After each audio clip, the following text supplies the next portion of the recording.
En esta ocasión vamos a hablar del rectificador de onda completa con derivación central.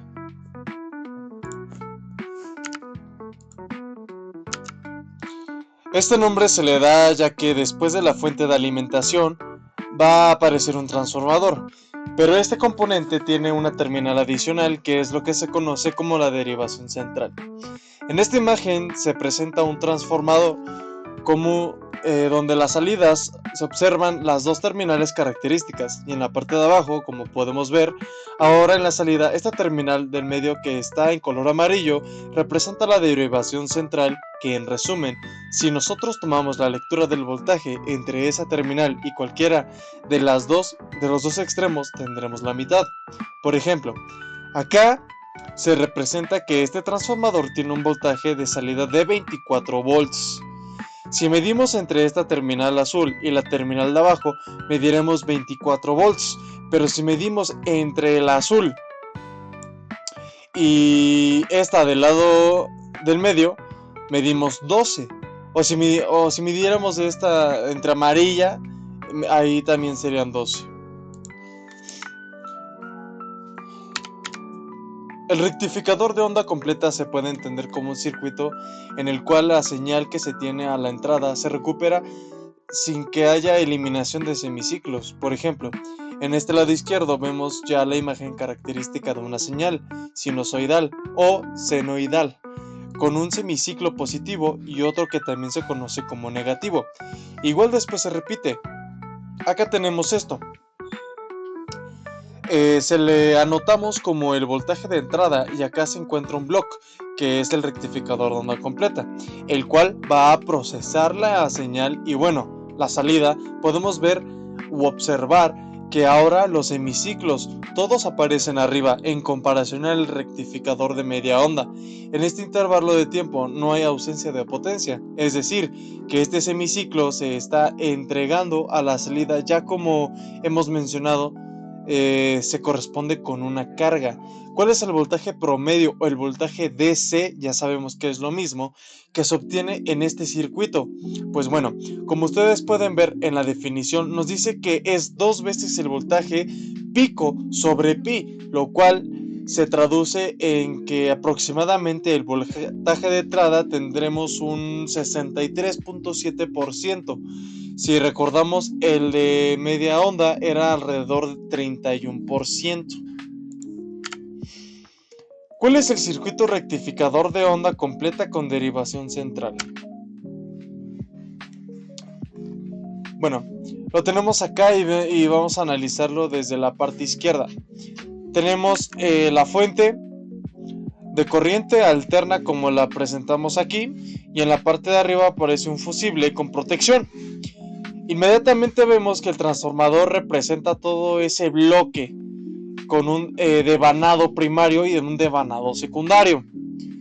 Las dos líneas en rojo que aparecen en medio es el campo magnético que se produce para transferir la potencia. Y bueno, esto que vemos aquí nos da muestra de que es un transformador de 1 a 1. Quiere decir que el voltaje que aparece en la entrada es el que se va a observar en la salida. En la entrada es el mismo que el de salida.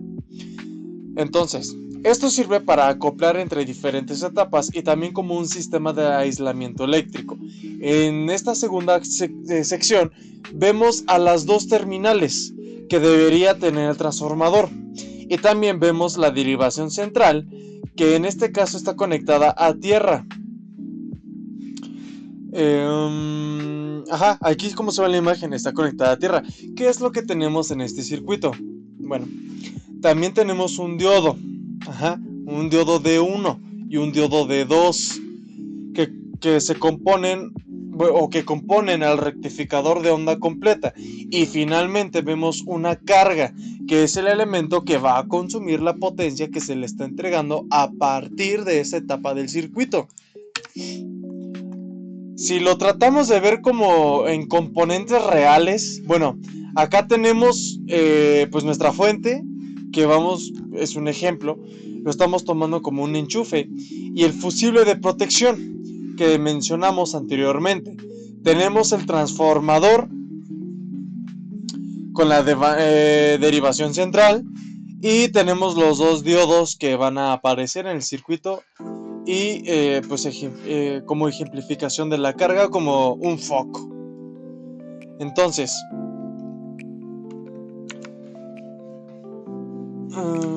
ok, vemos al demandador secundario. Debemos recordar que este es un transformador 1 a 1, en el cual no hay ni subida ni bajada de voltaje, y que lo que tenemos en la fuente es lo que se va a ver reflejado entre las terminales del transformador de los extremos. Ajá.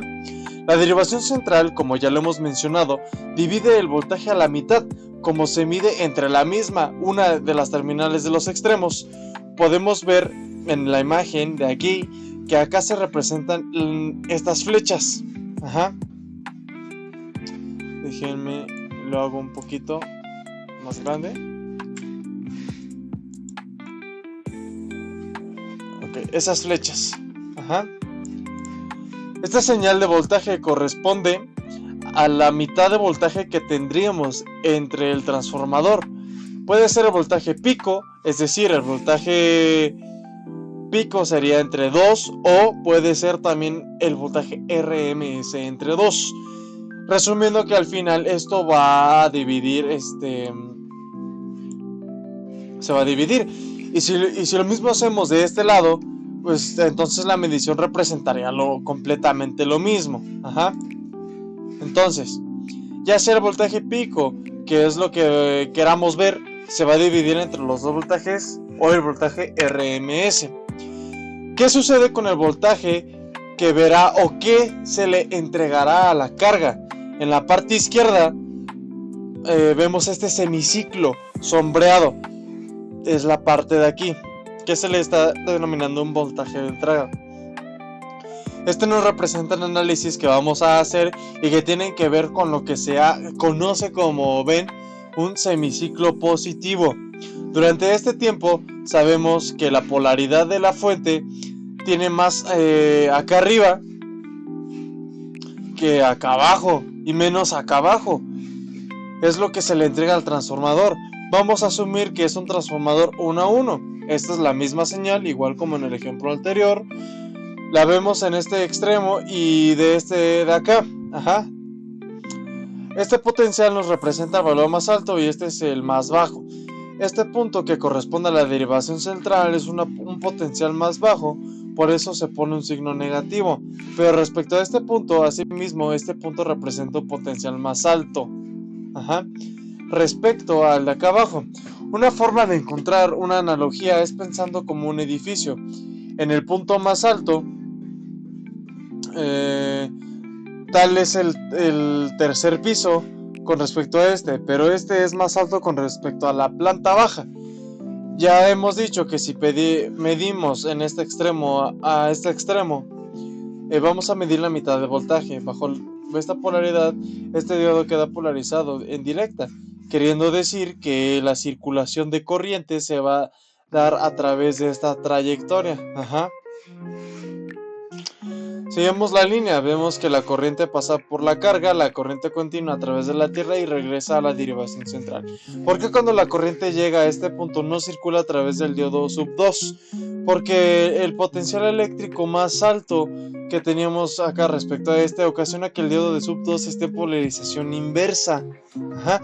Por lo cual la única trayectoria que le queda es a través del resistor de carga, de tal manera que el resistor va a la salida de ese voltaje, y que recordemos corresponde a la mitad de lo que se tendría en los extremos, ahorita se denota como voltaje de salida. Si queremos decir aquí, recordemos que un voltaje pico, y si consideramos el nivel de DC que tenemos en un semiciclo, hay que tener en cuenta la fórmula que ya hemos abordado, aunque recordemos que nos falta por analizar el otro semiciclo. ¿Qué pasa con un semiciclo negativo?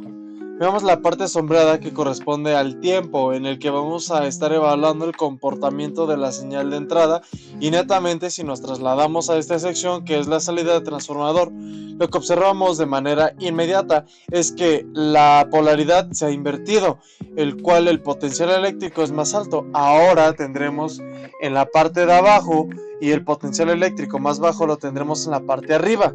Si usamos el mismo razonamiento o hacemos el mismo análisis que en el caso anterior, asumiremos que este diodo de sub 2 estará polarizado en directa, lo cual permitirá la circulación de corriente a través de él hacia la carga.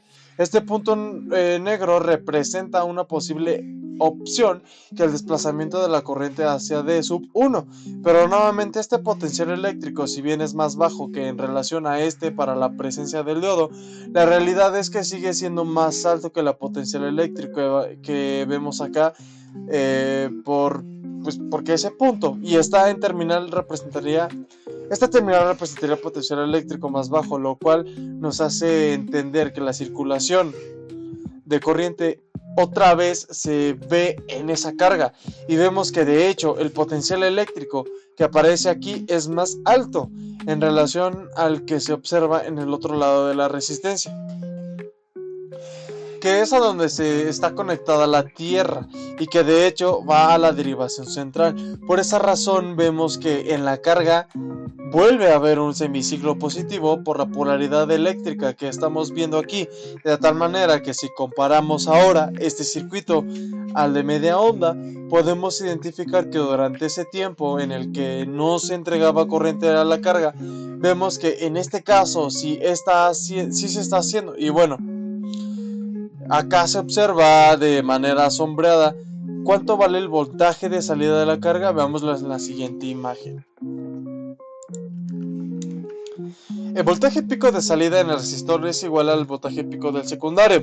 Recordamos que el voltaje que se mira a través del punto dividido entre 2 menos el voltaje que aparece en el diodo, que para cada un intervalo de tiempo queda en polarización indirecta. Para este ejemplo, el que queda en directa es el sub 1 y corresponde a este valor de voltaje. Sin embargo, cuando la polaridad de esta fuente se invierte, siendo más acá y menos aquí, el que queda en directa es de sub 2. Por lo tanto, esos 0.7 volts le corresponden al sub 2.